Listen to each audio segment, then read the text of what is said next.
রাশিদ খানকে আউট করে প্রতিশোধ নিলেন মুস্তাফিজ। আফগানিস্তানকে উড়িয়ে দিল বাংলাদেশ। সুপার 4-এ খেলবে বাংলাদেশের টাইগাররা। প্রিয় দর্শক, আফগানিস্তানের বিপক্ষে সুপার 4-এ ওঠার লড়াইয়ে মাঠে নেমে শুরুতেই টসে জিতে ব্যাটিং এর সিদ্ধান্ত নেয় বাংলাদেশ। আর ব্যাটিং এসে দারুণ শুরু করলেও শেষের দিকে বাজে ব্যাটিং এ বাংলাদেশ মাত্র 155 রানের টার্গেট দেয় আফগানিস্তানকে। আর সেই রানের টার্গেটে ব্যাট করতে নেমে টান টান উত্তেজনা আর হাড্ডাহাড্ডির রুদ্ধশ্বাস লড়াই। যেই লড়াই যেন শ্বাসরুদ্ধকর লড়াই হয়েছে। বাংলাদেশ পরপর উইকেট নিয়েও কঠিন চাপে ছিল।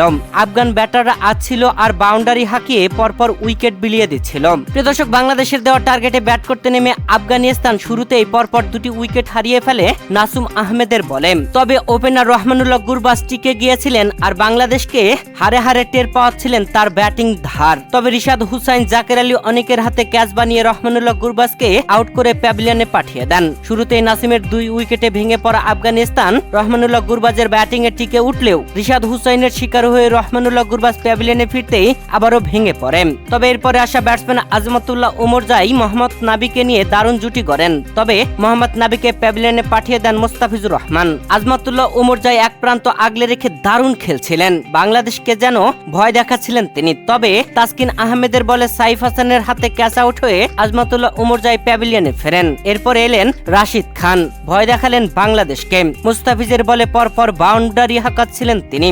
তবে মুস্তাফিজ তাকে আউট করে প্রতিশোধ নিলেন। মুস্তাফিজের বলে অকল্পনীয় কিছু বাউন্ডারি হাঁকিয়েছেন রাশিদ খান। মাত্র 11 বলে 20 রান করেছিলেন তিনি। মুস্তাফিজুর রহমান তাসকিনের হাতে ক্যাচ বানিয়ে প্যাভিলিয়নে পাঠিয়ে দেন রাশিদ খানকে। যেখানে শেষ ওভারে জয়ের জন্য আফগানিস্তানের প্রয়োজন ছিল 22 রান। নূর আহমেদ পরপর বাউন্ডারিতে এগিয়ে নিলেও দলকে জেতাতে সক্ষম হলেন না। তাসকিনের শেষ বলে ক্যাচ আউট হয়ে প্যাভিলিয়নে ফেরেন তিনি এবং বাংলাদেশ দারুণভাবে 8 উইকেটের জয় তুলে নেয়। আর এই জয় তুলে নিয়ে বাংলাদেশ সুপার 4-এ ওঠার লড়াইয়ে টিকে রইল।